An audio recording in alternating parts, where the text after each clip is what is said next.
तो कोई तो कहता देखो ये 9 से मुंह से मार गिरैया तब पे बैठी, विविध तरीके की बातें करते, लेकिन यथार्थ में जो ज्ञान की मस्ती में और भक्ति की मस्ती में, वो ऐसे समझो जैसे कोई हाथी पर चढ़ करके जा रहा हो और सहज गलीचा डाल के। सहज गलीचा क्या है? हमारे मन में जब अहंकार नहीं रहता तो हमारा जीवन सहज हो जाता, और जब जीवन सहज हो जाता तो दुनिया की तरफ दृष्टि कम, अपनी तरफ दृष्टि ज्यादा रहती। और उसे लगता है कि दुनिया क्या कहती है इससे मतलब नहीं है, हमारा हृदय क्या कहता। ये सबसे बड़ी बात है। अब दुनिया तारीफ करती है लेकिन हमारा हृदय कचोटता है, हमारी रहनी कहनी पर, हमारे व्यवहार पर। तो दुनिया के उस मान सम्मान से क्या लेना देना, उस मान सम्मान से क्या मतलब। अब कोई भी दुनिया वाला मान सम्मान न देता हो, लेकिन हमारे हृदय में गुदगुदी हो, हृदय में शांति हो, हृदय में मस्ती हो, किसकी? हमारी रहनी कहनी की, हमारी आत्मा की ज्ञान की भक्ति, आत्मा के ज्ञान की मस्ती की जब गुदगुदी होती है तो ये मंत्र हमारे जीवन पर चरितार्थ हो जाता। क्या? हस्ती चढ़िए ज्ञान के, सहज गलीचा डाल। जो हाथी के ऊपर गद्दी कसी होती है, गद्दा, सदगुरु क्या बताते हैं कि सहज ज्ञान का हाथी हो। ज्ञान कोई पोथियों का रटा हुआ ज्ञान नहीं, आत्म ज्ञान, आत्मा के अंदर से प्रस्फुटित ज्ञान। उस ज्ञान के हाथी पर हमारा मन चढ़ा हुआ हो और सहज गलीचा डाल के, जितने जीवन की सहजता हो, अपने को हमेशा सेवक समझे। हम किसी क्षेत्र में हैं ये समझ लें, चाहे पिता के रूप में है, पुत्र के रूप में है, पत्नी के रूप में है, पति के रूप में है, गुरु के रूप में है, शिष्य के रूप में है, सास के रूप में है, बहू के रूप में, कहीं भी हो, हम क्या समझें? एक ही मंत्र है कि हम सेवक हैं बस। दुनिया में सेवक से बड़ा कोई पद नहीं। देखो रामायण की भी बात है, जब राम सीता को वापस लेकर के आए अयोध्या में, तब राम का राज तिलक हुआ, राम राजगद्दी पर बैठे। जब राम राजगद्दी पर बैठे तो सबसे पहले उन्होंने विचार किया कि सीता को पुनः वापस लाने में हनुमान का सबसे बड़ा हाथ है। इसलिए उन्होंने हनुमान से कहा कि हनुमान, हम गद्दी पर तब बैठेंगे, सबसे पहले तुम ये बताओ तुम कौन सा पद लोगे। तो हनुमान ने कहा कि साहब हम कोई पद नहीं लेंगे। राम ने कहा अगर तुम पद नहीं लोगे तो हम गद्दी पर नहीं बैठेंगे, पद तो तुम्हें लेना पड़ेगा। हनुमान जी उठकर खड़े हुए, अगर आप देना ही चाहते हो तो हमें 2 पद चाहिए, 1 नहीं। तो राम ने कहा ठीक है, तुम 2 पद ले लो, बताओ कौन कौन सा पद लोगे। हनुमान खड़े ही थे और राम के दोनों पैरों पर अपना हाथ रख दिए, एक एक हाथ। ये दोनों पद हमें चाहिए। आज पूरे भारत में हनुमान के जितने मंदिर हैं, राम के मंदिर नहीं है, क्योंकि राम सेवक थे। तो सबसे बड़ी बात यह है कि सेवक ही स्वामी होता, कोई भी स्वामी होके पैदा नहीं हुआ, याद रखें। जो जितना बड़ा सेवक होगा उतना ही बड़ा स्वामी होगा। जो सच्चा सेवक होगा वो निश्चित है वही मन का स्वामी होता, अन्यथा मन के गुलाम होना पड़ेगा। हम व्यर्थ में नकली स्वामी जब बन जाते हैं तो अपनी मन की गुलामी करनी पड़ती। ये याद रखें, ये सूत्र है। जो जितना मन में अहंकार होगा स्वामीपना का, उतना ही वो मन का गुलाम होगा।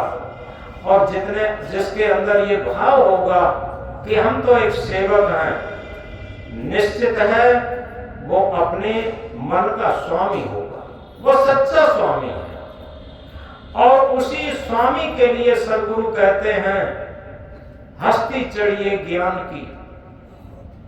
ऐसा मन का स्वामी ही ज्ञान के, आत्म ज्ञान के हाथी पर चढ़ सकता, सहज दुलीटादार, जिसका व्यवहार और जीवन कोई बनावट मिलावट दिखावट नहीं रही, वो सहज हो गया, सहज दुलीटादार। अब फिर क्या होगा? स्वान रूप संसार है भूकन दे झकमार। ये पूरा संसार कुत्ते के समान है और इसे भूकने दे झकमार के कोई मतलब नहीं, क्या कहता है क्या नहीं कहता। वो हम एक बात सुनाया करते हैं कई बार। एक पिता पुत्र बाजार को गए, उनके पास एक घोड़ी थी।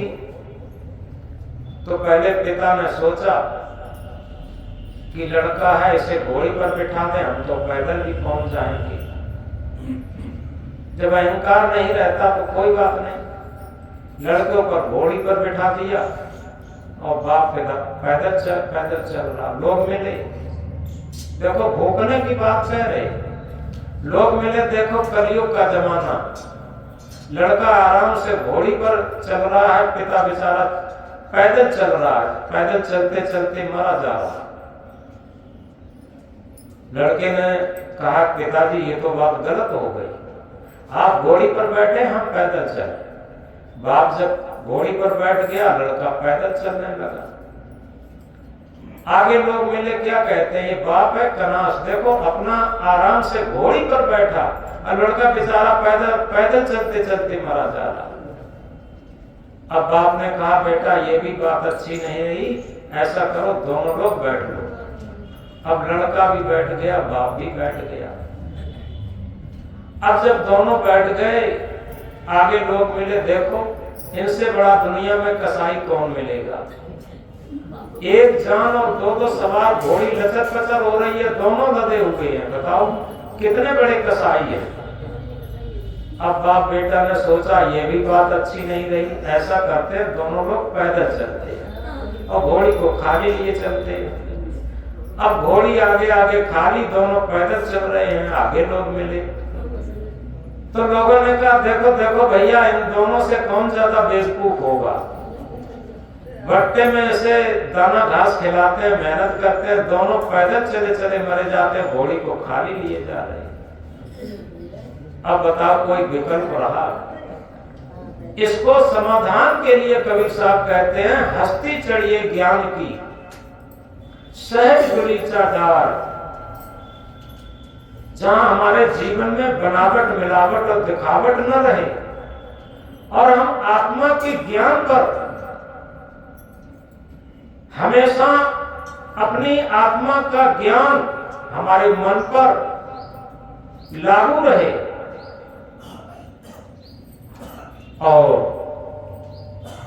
हस्ती चढ़िए ज्ञान की सहज गलीचा डार, स्वान रूप संसार है भूखन दे जगमार।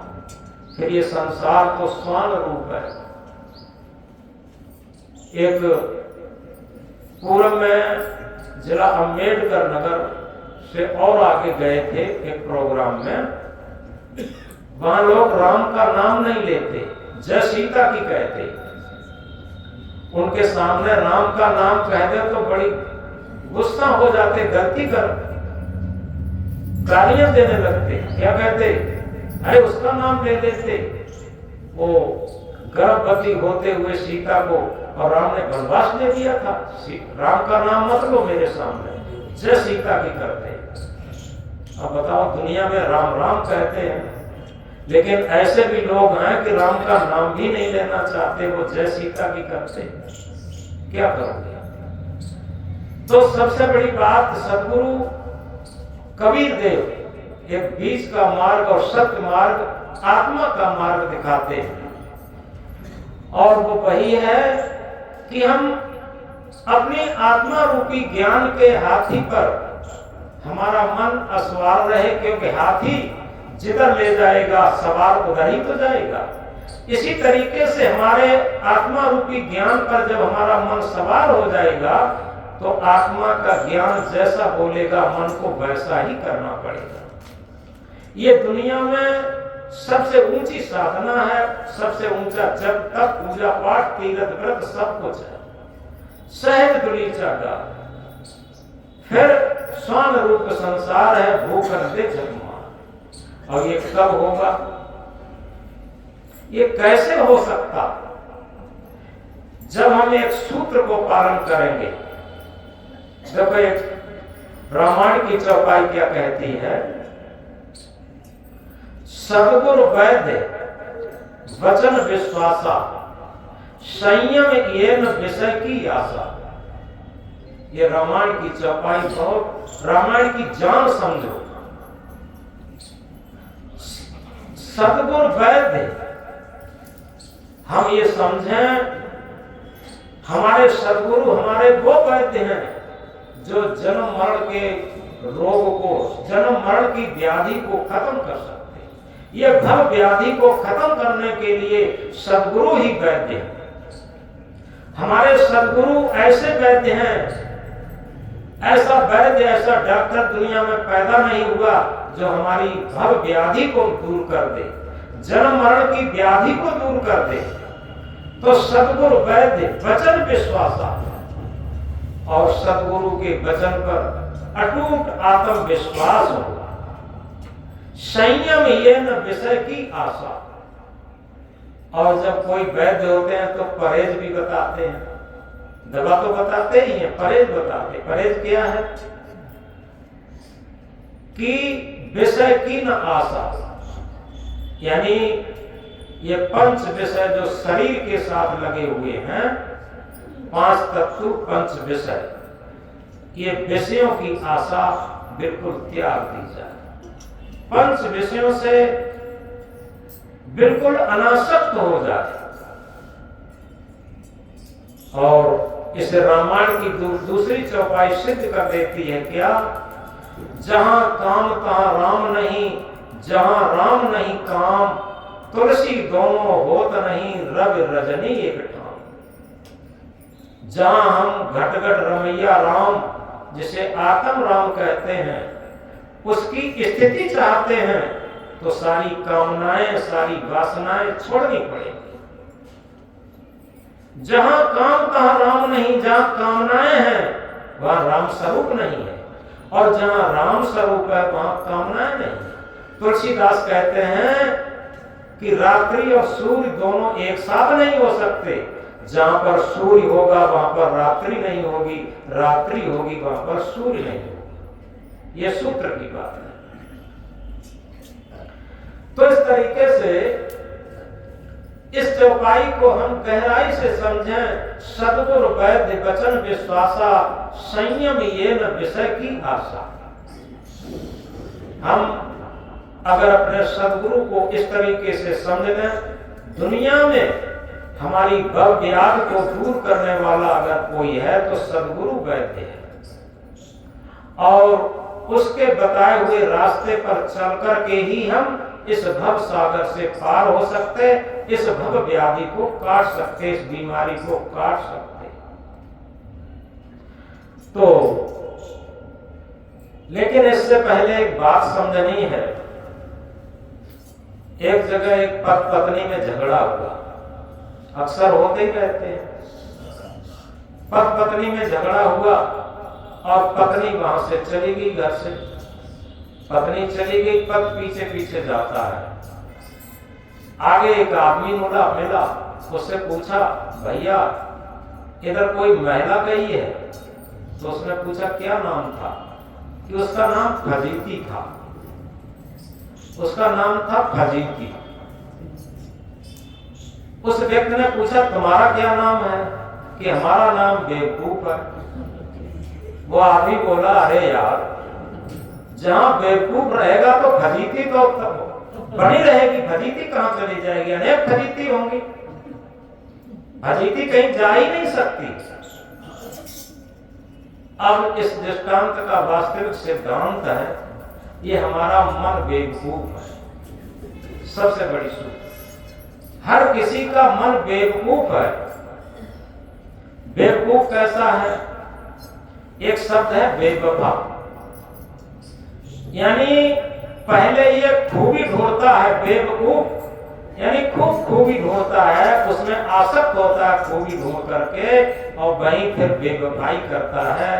जो खूबी में आसक्त होकर के बेवफाई करता है उसी का नाम बेवकूफ होता है।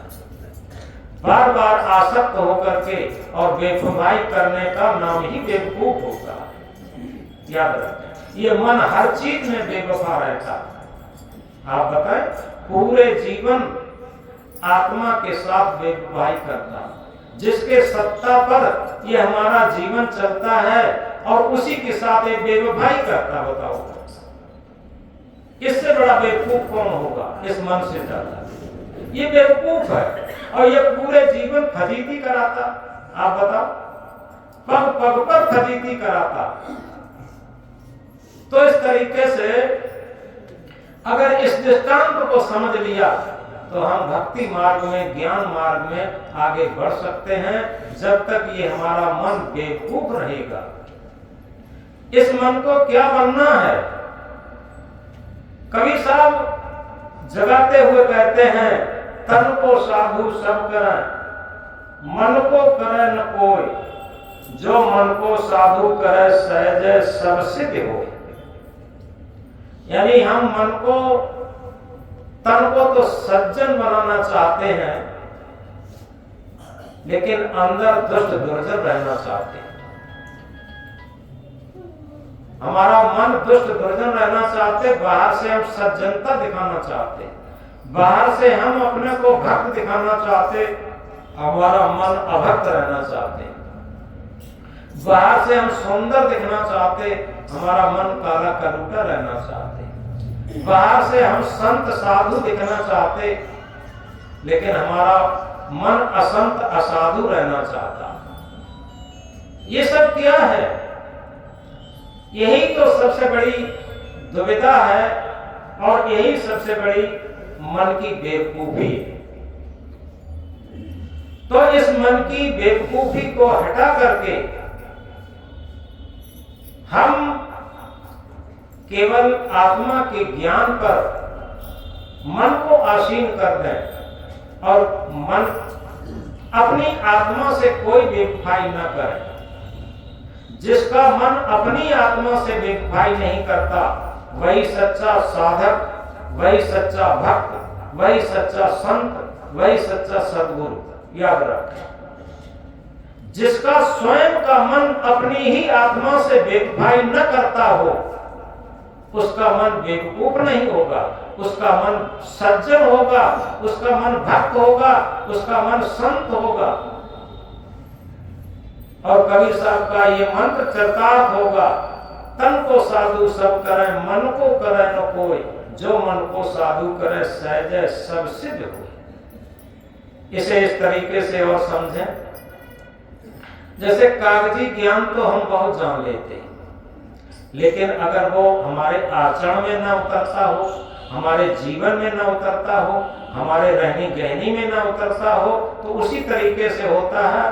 कहीं कहीं सड़क मंजूर कराई जाती है, कागज पर सड़क बन जाती है, लेकिन धरातल पर सड़क ही नहीं बनी होती।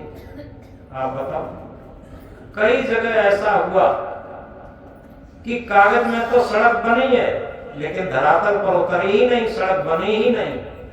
ऐसे ही कागज पर बहुत ज्ञान है, रटा हुआ बहुत ज्ञान है, लेकिन धरातल पर, अपने जीवन पर, अपने आचरण में, अपनी रहनी गहनी में, अपने व्यवहार में वो ज्ञान उतरा ही नहीं। जब उतरा ही नहीं तो आखिर उससे क्या फायदा? उससे तो फजीती होगी और क्या होगा।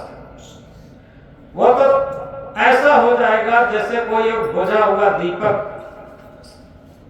एक बुझा हुआ दीपक ये कहे कि हम पूरे संसार का अंधेरा मिटा देंगे। एक बुझा हुआ दीपक ये कहे कि हम पूरे संसार का अंधेरा मिटा देंगे, तो एक स्वयं बुझा हुआ दीपक है, वो संसार का अंधेरा कैसे मिटा सकता? वो अपने आसपास का भी अंधेरा नहीं मिटा सकता, अपना भी अंधेरा नहीं मिटा सकता। और जो एक प्रज्वलित दीपक है, उसे कहना नहीं पड़ेगा कि हम अंधेरा मिटा सकते हैं, वो स्वयं अंधेरे को मिटाने में सक्षम होगा। जिसे बुद्ध ने अपनी भाषा में कहा, अपदीपो भव। हम अपना दीपक स्वयं बने। जब हमारा जीवन ही एक प्रज्वलित दीपक बन जाता है, प्रकाशित दीपक बन जाता है, तो एक बुझे हुए दीपक से हजारों दिए जलाए जा सकते हैं, और वो जहां भी रहेगा प्रकाशित रहेगा, स्वयं को भी प्रकाशित करेगा और उसके आसपास भी प्रकाश फैलेगा। तो इस बात को हम गहराई से याद करें। केवल कथनी बहुत बड़ी बात नहीं है, और इसे सदगुरु अपनी भाषा में कहते हैं, सांचे से भागा फिरे झूठे का बंदा, और कहे कबीर कासों कहो सकलो जग अंधा। सांचे से भागा फिरे झूठे का बंदा, यथार्थ में सत्य से तो भागे रहते सभी लोग। क्योंकि देखो, सबसे पहले हम पूजा पाठ की बात बताएं। माता पिता जब तक जीवित रहते हैं कोई उनकी सेवा नहीं करता, और जब वो खत्म हो जाते हैं तो बहुत खर्चा वर्चा के साथ 13वीं से लेकर के, और फिर क्या करेंगे, उनका बड़ा सा फोटो बनवाएंगे और अपने गेस्ट रूम में अगरबत्ती लगाएंगे, फूल माला चढ़ाएंगे, खूब पूजा करेंगे। और मरने के बाद फिर क्या करते हैं, कहते हैं कि हाड़ अब हम गया को ले जाएंगे। गंगा में तो सब ले ही जाते हैं, ज्यादातर गया को ले जाते हैं उन्हें तारने के लिए। आप सोचो, हाड़ कहीं ले जाएं, मुर्दा कहीं ले जाएं, उससे क्या होगा? जियत बाप से दंगम दंगा, और मरे बाप पहुंचाए गंगा। जियत बाप को दौन पानी, और मरे बाप तब गया बिठानी। और जियत बाप को दौन कौरा, मरे बाप बंधवा दो चौरा। तो इस तरीके से ये सारी पूजाएं, जो नकली पूजा, असली पूजा क्या है? सबसे असली पूजा है आत्म पूजा, देव न दूजा। आप किसी भी मत के हैं, किसी भी मजहब के हैं, इससे कोई लेना देना नहीं। आप ये समझें, सारी दुनिया की बात छोड़ दीजिए, जितने भी देवी देवता आए, जितने भी भगवान आए जिन्हें हम कहते हैं, जितने भी महापुरुष आए, जितने भी सदगुरु आए, जितने भी संत आए, जितने भी भक्त आए, सबके अंदर ये सत्य आत्मा थी। और जब तक सत्य आत्मा थी वो जीवित रहे, और जब सत्य आत्मा निकल गई वो भी मरे, और वो भी मिट्टी का पिंड रह गई बस। तो आखिर उसी हम सत्य आत्म पूजा, देव न दूजा, उस आत्म पूजा को क्यों नहीं जानते, क्यों नहीं करते? यदि सबसे पहले हम ये बात सीख लें, ये ज्ञान की प्राथमिक और अंतिम बात है कि आत्म पूजा देव न दूजा। यदि हम अपनी आत्मा का सम्मान करना शुरू कर दें, अपनी आत्मा की आवाज को मान करके जीवन प्रारंभ कर दें, अपनी आत्मा के तल पर, अपने हृदय के तल पर व्यवहार शुरू कर दें, फिर किसी के साथ हम धोखा क्यों करेंगे?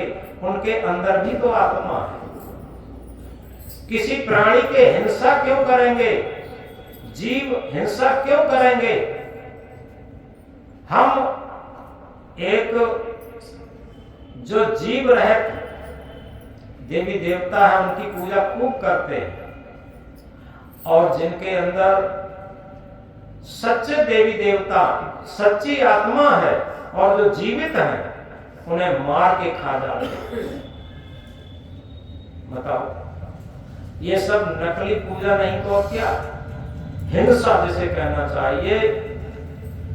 तो सबसे बड़ी बात, इस बात को हम गहराई से समझें।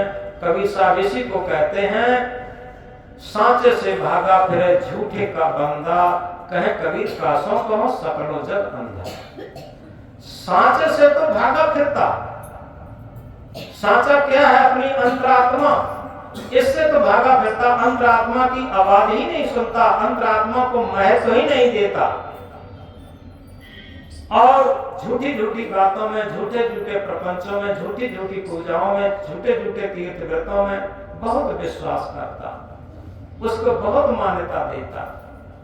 याद रखें, जब तक हम, जिस पर हम जीवन, हमारा जीवन चलता है, उसी आत्मा को सम्मान नहीं दे पाए, उसी आत्मा की पूजा नहीं कर पाए, उसी आत्मवाद के अनुसार जीवन नहीं बना पाए, तो हमारी कोई भी पूजा, कोई भी जब तक सार्थक नहीं। तो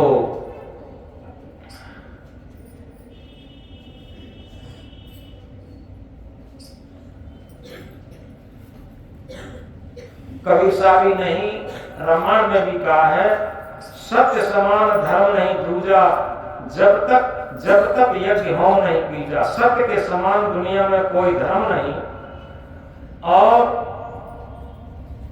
चाहे जप करें, चाहे तप करें, चाहे पूजा करें, कुछ भी करें। और इसीलिए कबीर साहब कहते हैं, मन माया तो एक है, माया मन है समाय, तीन लोग संशय करी मैं काय कहूं समझाए। अपने मन के अनुसार आदमी जीवन जीता है, इस बात को बहुत गहराई से समझे। जो देवी देवता अपने मन में भाग गया, जो पूजा अपने मन में भाग गई, जो तीर्थ व्रत अपने मन में भाग गया, उसे हम मान्यता दे देते हैं।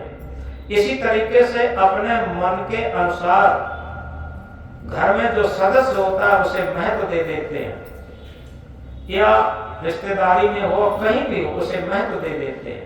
अपने मन के अनुसार जो न हो उसे महत्व नहीं देते, और इसी पर सारा संसार दुखी है। एक इसी बीच सच्चा दृष्टांत है। एक लड़का था, वो देखने में बहुत सुंदर था, लेकिन उसकी एक आदत पड़ गई थी चोरी करने की। वो घर में ही चोरी कर लेता था, अकेला लड़का था, चोरी कर लेता था। उसका पिता समझाता था, बेटा तू क्यों चोरी करता है, सब कुछ तेरा ही तो है, लेकिन वो नहीं मानता था। धीरे धीरे जब बड़ा हुआ, उसकी आदतें नहीं गई, आसपास पड़ोस और दूर दूर चोरियां करने लगा। जब ज्यादा चोरियां करने लगा, बहुत केस उसने किए, पुलिस द्वारा पकड़ा गया। पुराना जमाना था जब राजा महाराजा थे, वहां का राजा बहुत कट्टर था, वो भी परेशान हो गया था उसकी शिकायतें रिपोर्ट सुनते सुनते। वो पकड़ा गया और राजा ने बुला करके उसे तुरंत ऑर्डर दिया सिपाहियों को और कुछ जल्लादों को, किसको, सबसे पहले पूरे नगर में घुमाओ और सबकी बात समझ में आ जाए कि गलत काम करने से गलत परिणाम मिलता है। और इसके बाद इसे जंगल में ले जा करके मार दो। वही किया। जल्लाद और सिपाही उसको लेकर के और पूरे नगर में घुमाने लगे। पूरे नगर में हो हल्ला मच गया कि एक चोर था, अकेला लड़का था, चोरी करता था और उसे आज मृत्युदंड मिलेगा। सभी लोग देखते थे अपने अपने घरों से। एक ऐसी गली में पहुंचा जहां एक बहुत बड़ा सेठ रहता था। तो उस सेठ की अकेली लड़की थी। उस लड़की ने भी देखा उस लड़के को। जनता भी साथ थी, पुलिस भी साथ थी, जल्लाद भी साथ थे। और जैसे ही लड़के को देखा उस लड़की ने, तो लड़की उसकी सुंदरता को देख करके मुग्ध हो गई। उसका मन मुग्ध हो गया। लड़का तो आगे निकल गया। लड़की ने अपने पिता से कहा कि पिताजी ऐसा करो, ये लड़का जो पुलिस पकड़ के लिए जा रहा है ये बहुत सुंदर है और ये मेरे मन भा गया है। अगर मैं शादी करूंगी तो इसी से करूंगी, अन्यथा हम जीवित ही प्राण छोड़ देंगे। पिता ने बहुत समझाया कि बेटी, अरे ये चोर है, डकैत है, ये अभी कुछ घंटों का मेहमान है, इसे पुलिस ले जाकर के जंगल में मार डालेगी। इसे राजा तो वैसे भी नहीं रखेगा, ये बहुत अपराधी है, ये अपराधी तेरा पति होगा। लड़की हट कर गई। उसने कहा पिताजी यही हमें वर चाहिए और दूसरा नहीं चाहिए, मैं चुन चुकी हूं, कुछ भी करो। अब बहुत बड़ा सेठ अकेली लड़की क्या करे, असमंजस में पड़ गया। सेठ बहुत सारा रुपया लेकर के गया। जब वो सिपाही लोग जंगल में उस लड़के को लेकर मारने के लिए गए तो थोड़े ही चंद लोग थे वहां। उनके साथ में जब पहुंचा तो वहां उनके साथ जब पहुंचा तो जो पुलिस में सबसे बड़ा पद था जिसका अफसर, उसने अकेले में बात किया। ये कहा कि देखो कुछ मजबूरी है, ऐसा करो चाहे तुम कितना ही पैसा ले लो, लेकिन इस लड़के को चुपचाप गुप्त तरीके से मेरे साथ कर दो और तुम कोई बहाना बना देना कि वो लड़का हमने मार दिया। तो ये पैसा दुनिया के सारे पाप कराता है। आप अगर देखो, सच बात ये गहराई से देखो, इस पैसे के लिए ही सब पाप होते हैं और पैसे से ही सारी लड़ाइयां होती हैं। सब कुछ इसी के लिए सब होता है। तो पुलिस अफसर मान गया।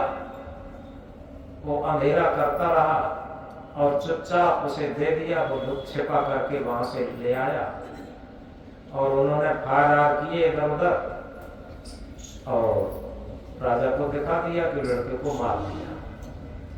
वो लड़की के साथ अपनी गुप्त चुप शादी कर ली। पुलिस वालों ne कह दिया था पता ना लगे। अब गुप्त रूप से वो रहने लगा सेठ के यहाँ। अब कुछ दिन के बाद क्या होता है, उस लड़की के पास जो उसकी पत्नी बनी थी बहुत गहना था, हीरा मोती जड़े हुए सोना चांदी के बहुत गहने थे।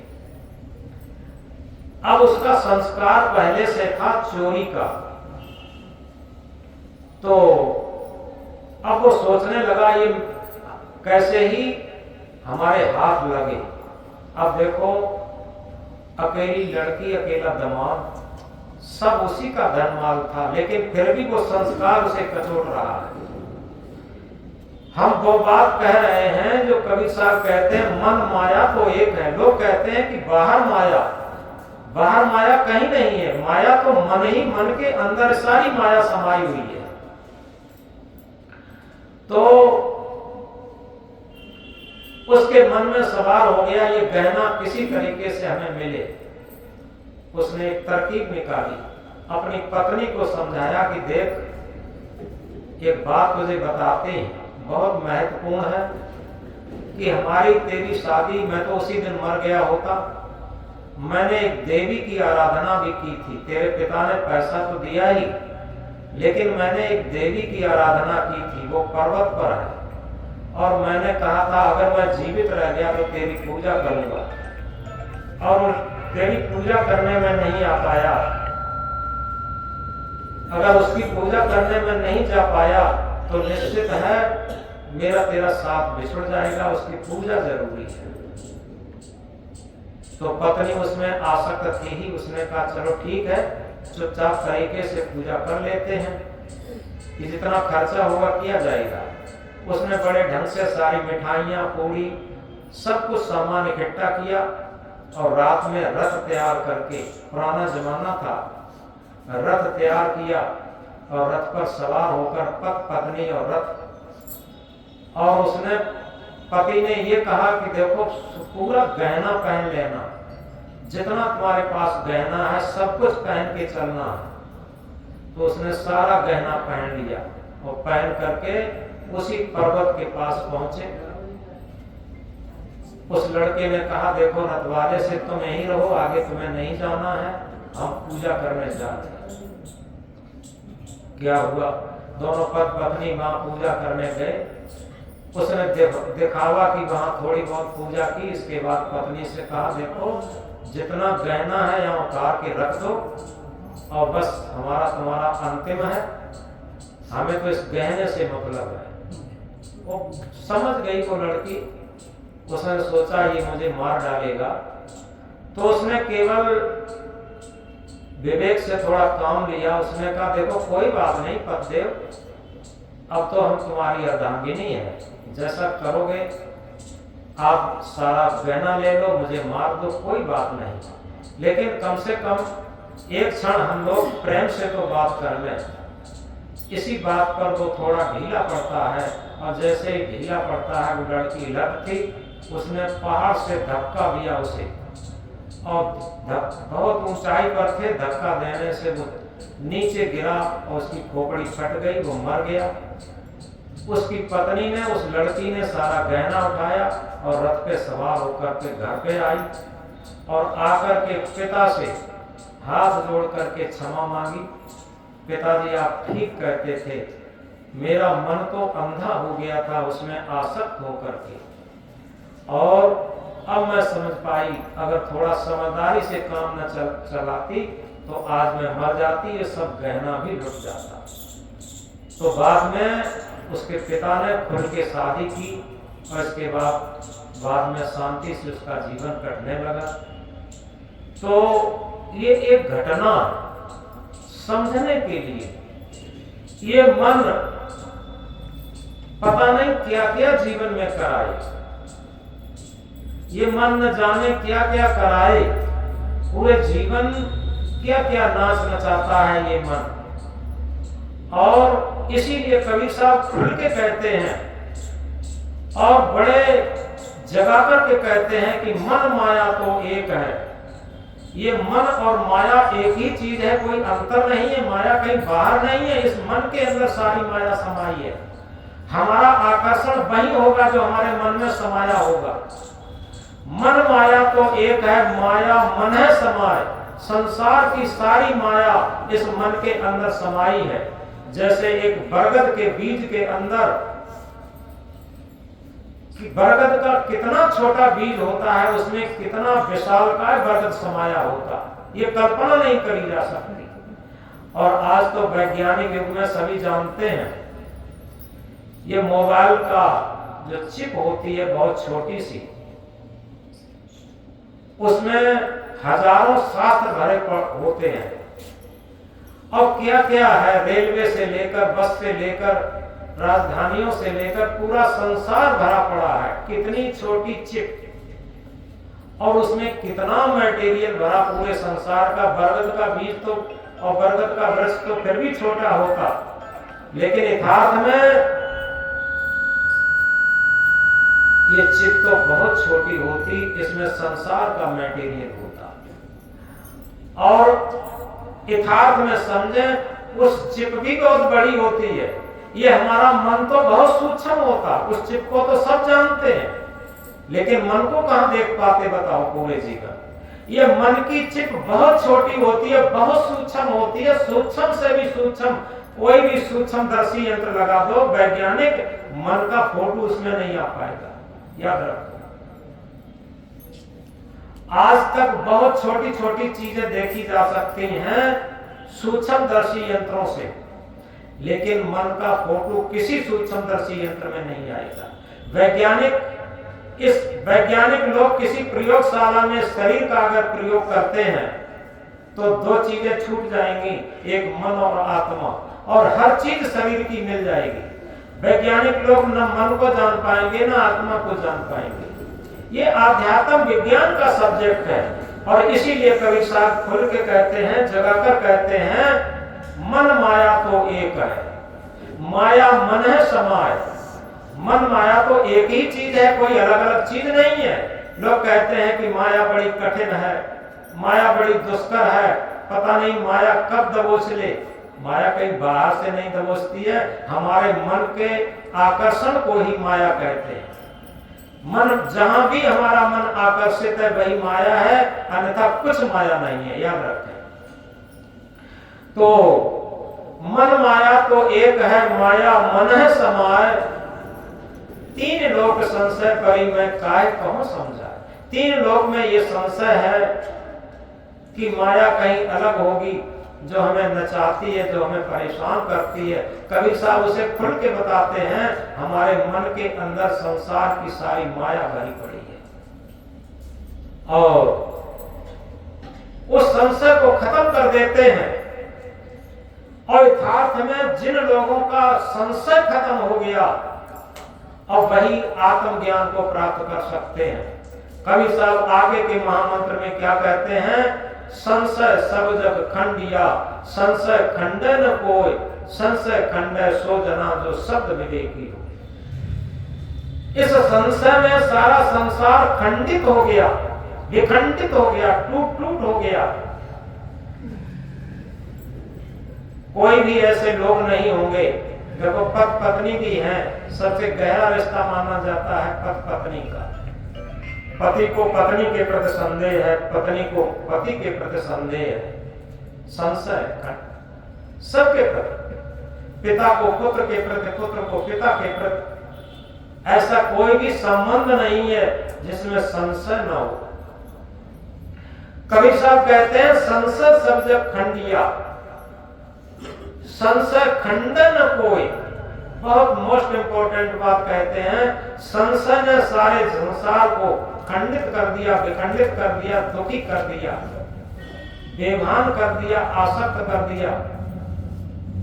लेकिन संशय खंडन को, संशय को खंडित नहीं कर सके लोग। आगे की आदि साखी में क्या कहते हैं, संशय खंडे सो जना जो शब्द विवेकी हो। संशय को वही जन, वही साधक, वही भक्त खंडित कर सकते हैं जो शब्द का विवेक जिसने कर लिया। शब्द विवेकी हो। शब्द क्या है, हमारी अंतरात्मा ही शब्द है। एक भजन में, पुराने भजन में लोग कहा करते थे, शब्द रूप साहेब मिले सतलोक से आए। यानी आत्मा न हो तो दुनिया में कोई भी शब्द नहीं, जो शब्द रूप है वो आत्मा ही है। और ये सत्य का निवासी है, सत्यलोक का निवासी है। सत्यलोक क्या है, लोक कहीं लोक बना नहीं है। सत्य की स्थिति यानी आत्मा की जो वास्तविक स्थिति है वो सत्य है, और सत्य स्थिति में ही आत्मा का सच्चा निवास है, विश्राम है, स्थिति है। तो कवि साहब कहते हैं, संशय खंड शोधना जो शब्द विवेकी हो। यानी आत्मा का विवेक जो है उसका आदर करने वाला हो, आत्मा के विवेक पर चलने वाला हो, आत्मा के विवेक के अनुरूप अपना जीवन उतारने, जीवन धारण करने वाला हो, और वही इस संशय को खंडित कर सकता है। देखो संशय किस तरीके से आ जाता, एक छोटी सी कहानी से समझेंगे। अकबर और बीरबल,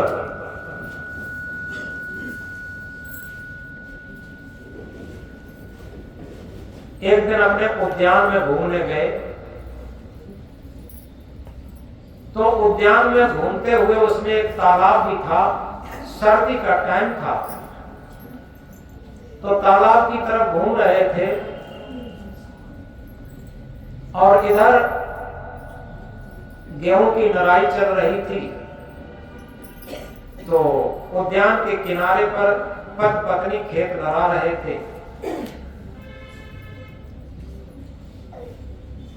तो अकबर ने देखा बीरबल, ये दोनों पति पत्नी गरीब लोग हैं, किसान हैं, और फिर भी ये इतने प्रसन्न हैं, इतने खुश हैं, इतने मस्त हैं, लगता है ये बिल्कुल स्वर्ग में निवास कर रहे हैं।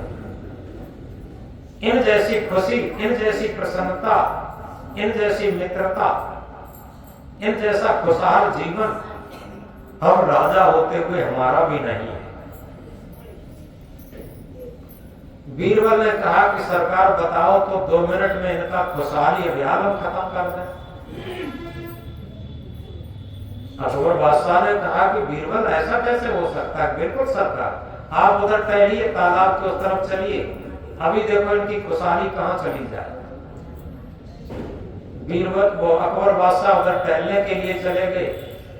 बीरबल जाते हैं, जिधर साइड में महिला लड़ाई कर रही थी खेत में, उधर साइड में मेड़ पर खड़े होकर के उसने कहा कि भाई बात सुनो।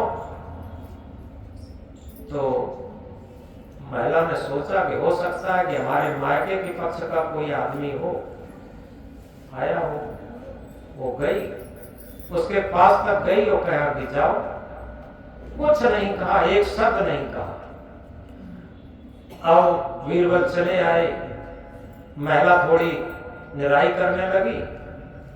पत्नी ने पूछा ये कौन आदमी था, क्या कहा? पत्नी ने कहा कि हमें पता नहीं और कुछ कहा भी नहीं। और पति कहता ये कैसे हो सकता, उसने बुलाया, तुम वहां तक गई और वो कुछ बुदबुदाया और तुम कहते हो कुछ, अगर वो कहता नहीं तो बुलाता ही क्यों? अब वो लाख समझाने की प्रयास करती है, लेकिन पति की बात समझ में नहीं आई।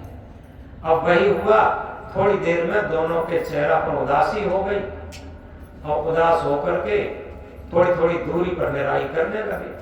अब कोई किसी से नहीं बोलता। बीरबल गए कि महाराज चलो देखो उनकी खुशी कैसी हो गई। थोड़ी देर में घूमते हुए देख गए, सम्राट ने देखा दोनों के चेहरा बिल्कुल मुरझाए हुए हैं और एक दूसरे की तरफ निगाह भी नहीं करते और आपस में बहुत झल्लाए हुए हैं, बहुत दुखी हैं। अकबर सम्राट ने कहा बीरबल तुमने क्या जादू कर दिया, ये अभी इतने प्रसन्न थे और इनकी सारी प्रसन्नता कहां चली गई, सारा स्वर्ग नरक में बदल दिया, ये तो बड़ा गलत हुआ। अब बीरबल ने कहा कि चलो सरकार, अब जो हुआ सो हुआ, अब तो जो हो गया सो हो गया। बीरबल बादशाह दोनों चले गए। अब बादशाह को रात में वो चिंतन रहा कि हमने ये गलत किया, बीरबल से कह के उनका स्वर्ग था वो नरक में बदलवा दिया। दूसरे दिन बादशाह ने कहा कि बीरबल क्या ऐसा भी हो सकता है कि उनका वही स्वर्ग दोबारा वापस आ जाए? कि हाँ ऐसा भी हो सकता है, कि ऐसा करो आज वही कर दो। कि ठीक है चलो चलेंगे। इधर शाम को क्या हुआ, पत्नी ने रोटी बना के रख दी और ना ये कहा कि रोटी खा लो, पति बेचारा भूखा रसोई में घुसकर गया, स्वयं रोटी परोसी, स्वयं खाई, कोई किसी से बोलता नहीं, कोई बोलचाल खत्म। पति सवेरे जल्दी चला आया। आई पत्नी बाद में रोटी लेके और वहीं दूर से रख दी और दूसरे कोने पर बड़ी दूरी दूरी पर निराई करने लगी। अब तब तक सम्राट और बीरबल दोनों लोग उद्यान में गए तो देखते क्या है, एक इस तरफ कोने पर एक उस तरफ कोने पर, बहुत उदास, आज तो कल से भी ज्यादा उदास है। तो सम्राट ने कहा बीरबल ऐसा करो, कोई भी किसी तरीके से करो, इनका वही जीवन बना दो जैसा पहले था। तो बीरबल ने कहा ठीक है। तो बीरबल गए, जिधर की तरफ वो आदमी लड़ाई कर रहा था उधर की तरफ खड़े हुए थोड़ी दूरी पर, कहा भाई इधर आओ। ड्रेस बदल के गए थे, वो गया और ये कहा तुम जाओ। कुछ भी नहीं कहा। अब जब कुछ नहीं कहा तो पत्नी चुपचाप आई पति के पास और ये कहा कौन आदमी था, क्या कहा कि पता नहीं कौन था, कुछ नहीं कहा। ये कैसे हो सकता, कुछ नहीं कहा। अब दोनों भीतर भीतर टूटने लगे कि हो सकता है कल वाला आदमी हो। आदमी सोचता है कि जैसे हमसे कुछ नहीं कहा ऐसे ही पत्नी से भी कुछ नहीं कहा होगा, और पत्नी भी सोचती है कि जैसे हमसे नहीं कहा इससे भी कुछ नहीं कहा होगा। दोनों का भ्रम दूर हुआ, संदेह खत्म हुआ, दोनों प्रेम से बातचीत करने लगे। हमें लगता है कोई ये ठगिया आदमी था, हम लोगों की खुशी में ये नाखुशी पैदा करने आया था, संदेह पैदा करने आया था और ये चला गया। हम लोग प्रसन्नता में रहे, खुशी में रहे, संदेह रहत रहे। बस दोनों ने मिलकर भोजन किया और वही प्रसन्न जीवन वापस आ गया। थोड़ी देर में बड़ी प्रसन्नता से लड़ाई करने लगे, अपनी बातचीत करने लगे। सम्राट ने देखा कि पुनः वैसी ही खुशी उनके जीवन में आ गई। तो ये उदाहरण केवल इसलिए है कि हम जीवन तो जीते हैं लेकिन वास्तव में संदेह रहित होकर के जीवन नहीं जी पाते और मन की गुलामी से रहित होकर के स्वतंत्र जीवन नहीं जी पाते। एक बात को हृदय की गांठ में बांध लें, जो लोग कहते हैं कि हम स्वतंत्र रहना चाहते, आज क्या है, लड़के लड़की की शादी हुई और माता पिता का साथ छोड़ करके दिल्ली में जाके बस गए, नौकरी करने लगे, हम तो स्वतंत्र रहेंगे, और वहां जाकर के और गुलामी करने लगे, मन की गुलामी, इंद्रियों की गुलामी, नौकरी की गुलामी, सारी पराधीनता। जो मन की गुलामी में स्वतंत्रता मान लेते, समझो वही सबसे बड़े माया के गुलाम हैं, मन के गुलाम हैं, इंद्रियों के दास हैं, याद रखें। और जो सामूहिक परिवार में रह करके एक दूसरे की सेवा करके अपने को सेवक समझ करके जीवन जीते हैं, कर्तव्य निष्ठा निभा करके जीवन जीते हैं, वो परम स्वतंत्र जीवन और कहना चाहिए संशय रहित जीवन और माया रहित जीवन, एक भक्त का जीवन जीते हैं। सारे प्रवचन का सार यही है कि हमने जो शुरू में कहा था कि हम सेवक बनकर के जिए। जो अपने को मालिक बनकर के जीना चाहता है वही सबसे बड़ा गुलाम हो जाता, और जो सेवक बन के जीना चाहता है वही सबसे बड़ा स्वामी हो जाता। हम इस बात को गहराई से समझ लें कि जहां सेवा वहां त्याग है, और जहां त्याग वहां प्रेम, निर्मल अंतःकरण, जहां वहां शांति सुख चैन। जहां सेवा, और सेवा कहां होगी, सेवक के पास सेवा होगी, याद रखें।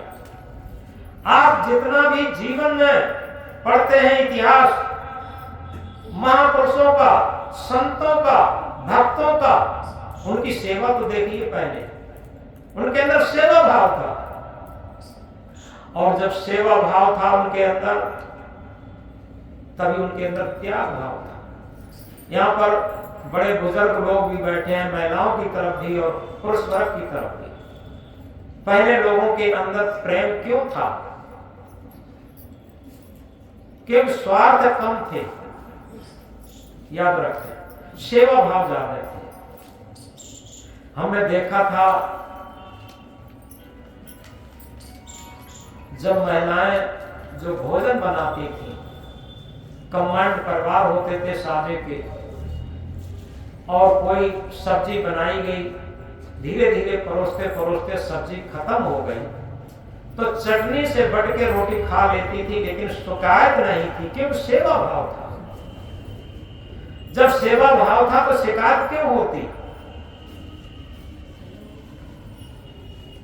जहां सेवा भाव होता है वहां त्याग भाव होता, जहां त्याग भाव होता वहीं प्रेम भाव होता, और जहां प्रेम भाव होता हमारा निर्मल अंतःकरण होता, और जहां निर्मल अंतःकरण होता वहीं सुख चैन होता, वहीं स्वर्ग होता, वहीं सतलोक होता। याद रखें। तो इस महामंत्र को हम अपने हृदय पटल पर अंकित कर लें। जहां सेवा वहां त्याग है, जहां त्याग वहां प्रेम, निर्मल अंतःकरण जहां वहां शांति सुख चैन। न सोना में चैन है, न चांदी में चैन है, न रुपया पैसा में चैन है, न घोड़ा गाड़ी वाहन में चैन है, और न निहारे रहने में चैन है, न शादी रहने में चैन है। चैन है तो अपने अंदर सेवा भाव है। याद रखें, जितना हमारे अंदर सेवा भाव होगा उतना ही त्याग भाव होगा, और जितना त्याग भाव होगा अपना मन और अंतःकरण निर्मल और पवित्र होगा। मन की पवित्रता में, मन की निर्मलता में, अंतःकरण की निर्मलता में आत्म भाव जागृत होता, आत्म भाव प्रकट होता, आत्मीयता का प्रभाव, आत्मीयता का व्यवहार जागृत होता।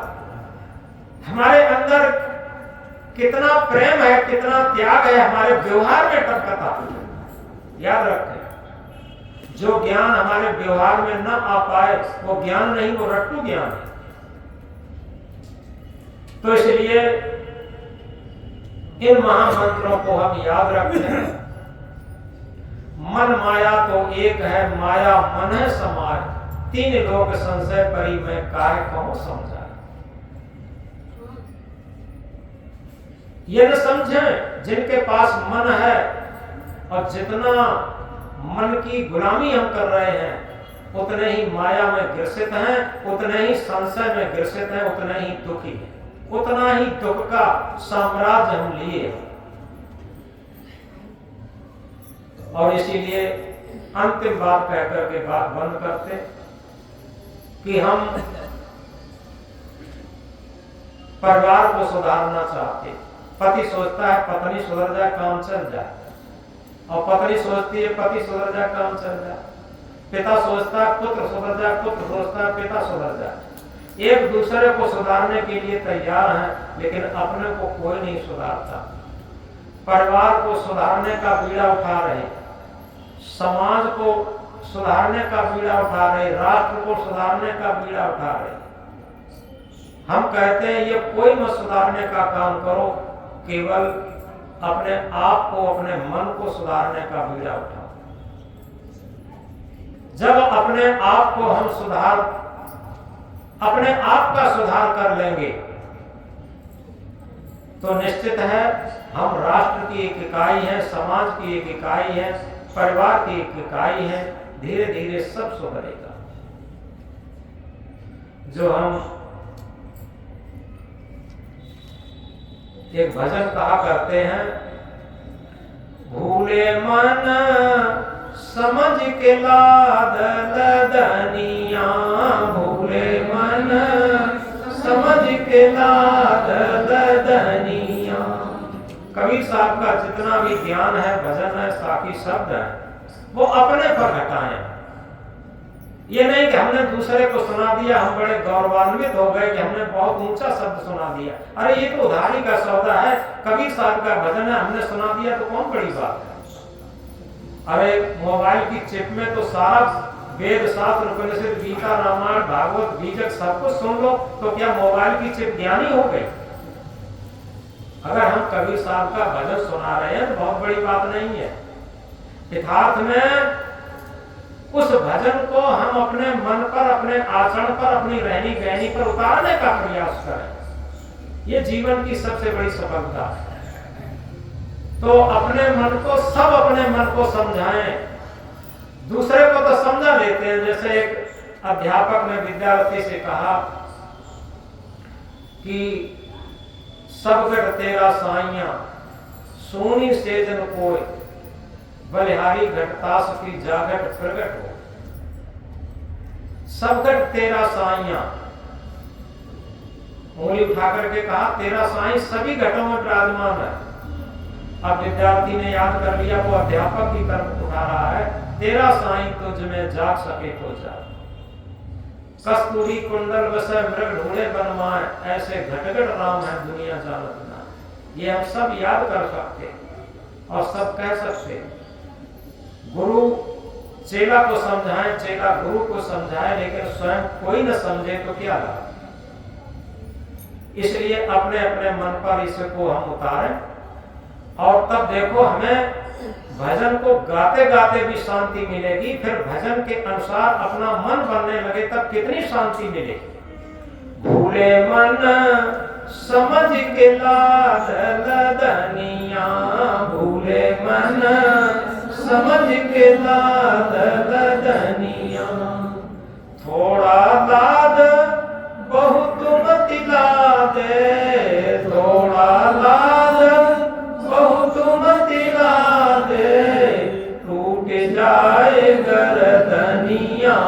भूले मन समझ के लाद लदनिया, भूले मन समझ के लाद लदनिया।